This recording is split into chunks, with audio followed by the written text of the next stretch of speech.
මේ තමයි ගන්න ඕන අරමුණු ටික. අපිට දැන් තියෙන කටයුත්ත තමයි මේ එක්කහුනේ සියලු දෙනාම ජීවිතේ ඔය අපි මේ හැල්මේ දුවන ජීවිතනේ තියෙන්න පින්නතුනේ.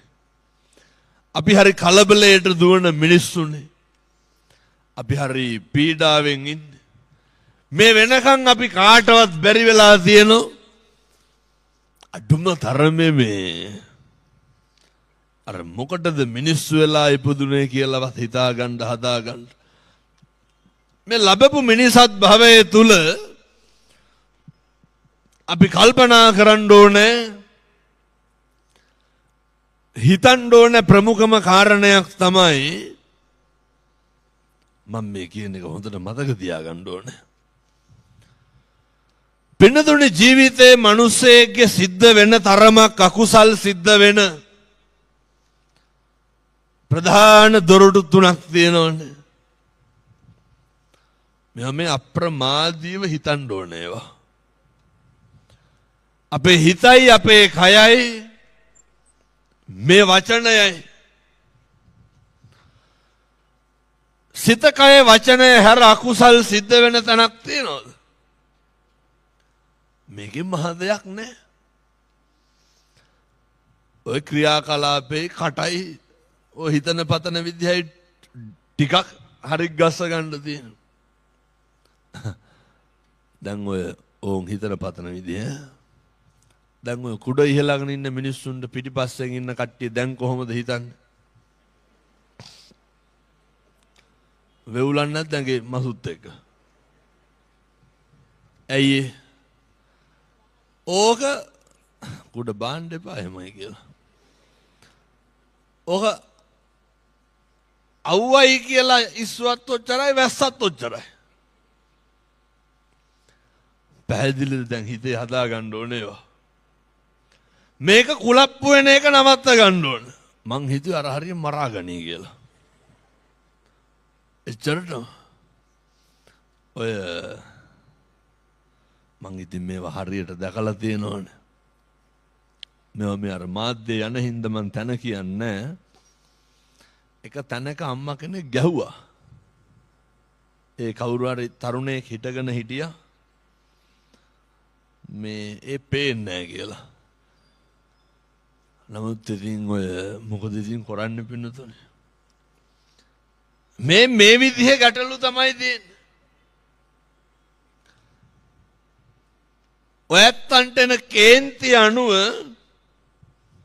හිතට එන හැම එකක්ම කෙරුවා නම් මෙලහට කී දෙනෙක් මරලාද?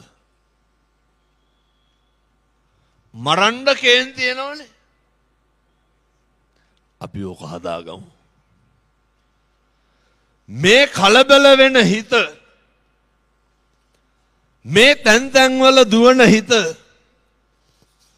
දකින දේ අල්ල ගන්න හිත අපිට හිතන එකම හරි කියලා හිතන හිත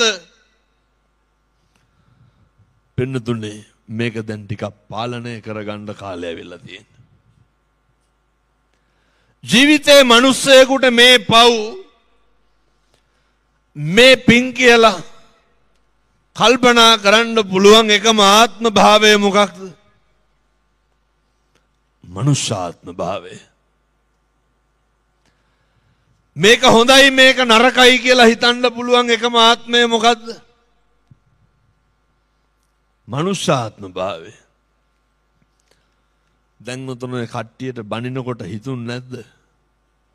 ඒක හරි වැරදි කියලා. මට අහිත් ඇටි බනවලට කියනෙකුත් නැහැ මම මේ කියලා තමයි යන්නේ. කට්ටියට රවණකොට කට්ටිය දිහා ඔරවලා බලනකොට හිතුන්නේ නැද්ද? කවුරුවත් කුඩ ඉහෙලුවට මම මොකටද කුලප්පු වෙන්නේ කියලා. මේක මෙහෙම හිතලා ඒක අකුසලයක් මේක නරකයි කියලා හිතන්න පුළුවන් එකම ආත්මය මොකද්ද? බල්ලොන්ට බලල්ලොන්ට මෙව්වා කිව්වට තේරෙනවද? තේරෙන්නේ. මේක තේරුම් ගන්න පුළුවන් එකම ආත්මය පිනතුනි මනුෂ්‍යාත්ම භාවය. අවාසනාවක මහත තමයි අපි මේවා තේරුම් ගන්න ටිකක් පරක්කුයි. අවාසනාවක මහත තමයි අපිට අදටත් බෑ අපේ හිතට එන සිතුවිල්ල මේක පාපයක්ද මේක කුසලයක්ද මේක අකුසලයක්ද කියලා ටිකක් අර පෙරලා ගන්න පුරුදු වෙන්න. ජීවිතේ අදිෂ්ඨාන කරන්න.